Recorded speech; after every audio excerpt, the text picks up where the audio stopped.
যারা বলেন যে বাবার বাড়িতে মেয়েরা রাজকন্যা আর শ্বশুর বাড়িতে দাসী, শ্বশুর বাড়ির ভাতের অনেক দাম, কিসের উপর ভিত্তি করে বাবার বাড়িতে রাজকন্যা বলেন জানি না।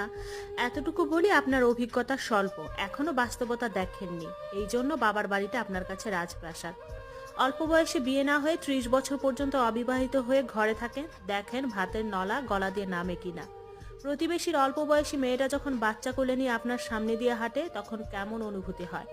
আপনার জন্মদাত্রী কিভাবে আপনাকে কলিজা ছিঁড়ে আঘাত করা খোঁটা দেয় বয়স বেশি হয়ে যাওয়ায়? কোনোদিন প্রতিবেশীর খোঁটা শুনেছেন?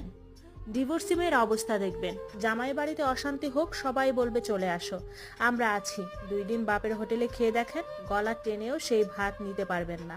আপনি যে আদরের কন্যা, দেখেন আপনার কিং বাবা আর কুইন মা উঠতে বসতে কিভাবে খোঁটা দেয়। আর যদি ভাইয়ের হোটেলে খান, ওইটা ভাত মনে হবে না, বিষ মনে হবে। আর আপনি যদি কালো হন, আর কি বলবো, জন্মের পর থেকেই শুনবেন। আপনার কোনো গুণ এই সমাজ দেখবে না, তাই আপনি যতই বলেন না কেন বাবার রাজকন্যা আপনি, আসলে কি তা এখনো জানেন না। সবকিছুর একটা নির্দিষ্ট সময় পর্যন্ত মূল্য থাকে, হোক সেটা মানুষ কিংবা পণ্য। মেয়েদের যদি জামাই বাড়িতে সুখ না হয়, তাহলে বাপের বাড়িতেও সুখ নাই। বাপের বাড়িতে